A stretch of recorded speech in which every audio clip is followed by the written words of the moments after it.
ശ്രീ മോഹൻ വർഗീസ് നമ്മോടൊപ്പം ചേരുന്നു.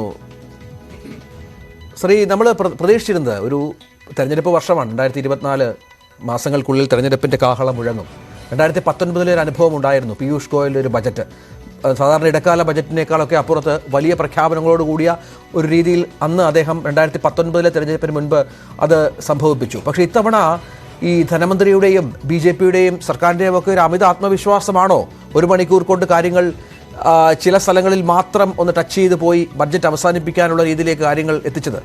രഞ്ജിത്ത്, ഇത് മുൻകൂട്ടി തന്നെ പ്രഖ്യാപിച്ചതാണ്. കാര്യമായ വ്യത്യാസങ്ങളൊന്നും നികുതി നിരക്കിലാകട്ടെ മറ്റ് പ്രഖ്യാപനങ്ങളുടെ കാര്യത്തിലാകട്ടെ കാര്യമായ ഒന്നും പ്രതീക്ഷിക്കേണ്ടതില്ല എന്ന് പ്രധാനമന്ത്രിയുടെ ഭാഗത്തു നിന്നും ധനമന്ത്രി നിർമ്മലാ സീതാരാമന്റെ ഭാഗത്തു നിന്നും ഉണ്ടായിട്ടുള്ളത് കൊണ്ട് അപ്രതീക്ഷിതമായ ഒന്നും തന്നെയില്ല. പക്ഷേ എങ്കിലും കേവലം ഒരു മണിക്കൂറിനുള്ളിൽ ബഡ്ജറ്റ് പ്രസംഗം അവസാനിപ്പിച്ച് പിന്മാറുമ്പോൾ ഗവൺമെന്റിന്റെ നേട്ടങ്ങൾ കഴിഞ്ഞ 5 വർഷത്തെ, കൃത്യമായി പറഞ്ഞാൽ നരേന്ദ്രമോദി അധികാരത്തിൽ വന്ന 2014 മുതൽ കഴിഞ്ഞ 10 വർഷം ഒരു ബെഞ്ച് മാർക്കായി എടുത്തുകൊണ്ട് ആ സമയത്തെ നേട്ടങ്ങൾ എണ്ണി പറയുകയും സമ്പദ് വ്യവസ്ഥ എത്രത്തോളം ട്രാക്കിലാണ് എന്ന് ഒരിക്കൽ കൂടെ ഉദ്ബോധിപ്പിക്കുകയും ചെയ്യുക എന്നതായിരുന്നു പ്രധാനപ്പെട്ട ഒരു നീക്കം. പക്ഷേ അതേസമയം നമ്മൾ പ്രതീക്ഷിച്ചത് നികുതി നിരക്കിൽ മാറ്റങ്ങൾ പ്രതീക്ഷിച്ചില്ല. അത് വ്യക്തമായി ധനമന്ത്രി സൂചിപ്പിക്കുകയും ചെയ്തു.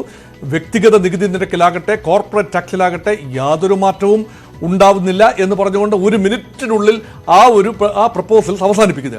പക്ഷേ എന്നാൽ ഒരു പ്രതീക്ഷ പങ്കുവെക്കുന്നു. 5.1% ഫിസ്ക്കൽ ഡെഫിസിറ്റ് കുറച്ചുകൊണ്ട് വരാമെന്ന പ്രതീക്ഷ പ്രകടിപ്പിക്കുകയും 2024 5.8% താഴെ ഫിസ്ക്കൽ ഡെഫിസിറ്റ് നിൽക്കണം എന്ന രീതിയിലുള്ള ഒരു ടാർഗറ്റ് നിറവേറ്റിയതിൻ്റെ ചാരിതാർത്ഥ്യം പ്രഖ്യാപിക്കുകയും പറയുകയും ഒക്കെ ചെയ്യുക എന്നുള്ളതായിരുന്നു ഇതിൻ്റെ പ്രധാനപ്പെട്ട ടാർഗറ്റ്. പക്ഷേ ഇവിടെ പ്രധാനമായും നിർമ്മലാ സീതാരാമൻ ഊന്നിപ്പറഞ്ഞത് ഈ 3 കാര്യങ്ങളാണ്. ഒരു ഡെമോഗ്രഫി, അതുപോലെ തന്നെ ആ ഡി കൊണ്ട് തുടങ്ങുന്ന ഡിസ്ട്രിബ്യൂഷൻ, അങ്ങനെ 3 ഡികൾ പറയുന്നു. ഇതൊരു പൊളിറ്റിക്കൽ സ്റ്റേറ്റ്മെൻ്റ് ആണ്. ജനാധിപത്യ ഘടനകൾ വെല്ലുവിളി നേരിടുന്ന ഈ കാലഘട്ടത്തിൽ പ്രത്യേകിച്ചും ഡെമോഗ്രാഫിക് പോപ്പുലേഷൻ റിലേറ്റഡ് കാര്യങ്ങളാണ്.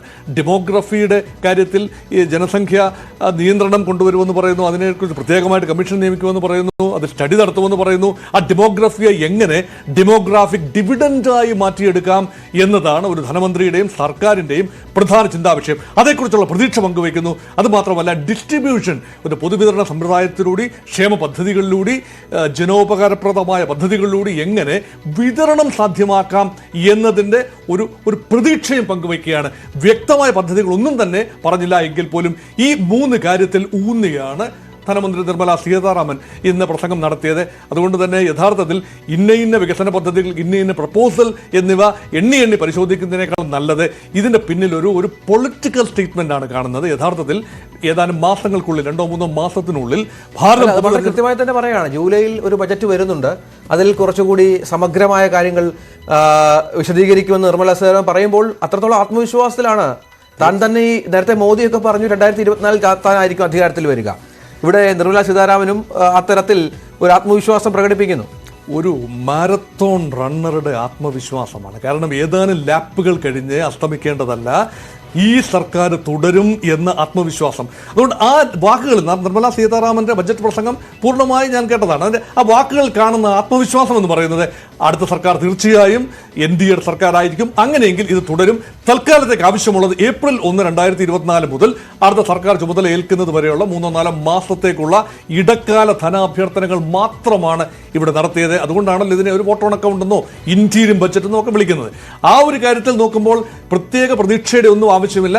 നമ്മൾ കണ്ടതാണ്, ഓഹരി വിപണി വളരെ ല്യൂക്കോമായിട്ട് പ്രതികരിക്കുന്നത് കണ്ടതാണ്. വലിയ പ്രതീക്ഷകളൊന്നുമില്ലായിരുന്നു, വലിയ ഞെട്ടിപ്പിക്കുന്ന കാര്യങ്ങളൊന്നുമില്ലായിരുന്നു. അതുകൊണ്ട് അങ്ങനെ അങ്ങ് പോവുകയാണ്. പക്ഷേ ഇതിൽ അന്തർലീനമായിരിക്കുന്നത് ശ്രീ രഞ്ജിത്ത് സൂചിപ്പിച്ചതുപോലെ തന്നെ ഗവൺമെന്റിന്റെ ഭാഗത്ത് നിന്ന് സാമ്പത്തിക അച്ചടക്കമുണ്ട് എന്ന ആത്മവിശ്വാസവും ഇത് മുന്നോട്ട് കൊണ്ടുപോകാൻ സാധിക്കും എന്നതും 2047 വികസിത ഭാരതം സാധ്യമാക്കും എന്ന ഒരു പ്രതീക്ഷ ഒന്നിലധികം പ്രാവശ്യം ധനകാര്യമന്ത്രി പറഞ്ഞത് നമ്മൾ കേട്ടതാണ്. ശരി, തിരിച്ചു വരാം സർ.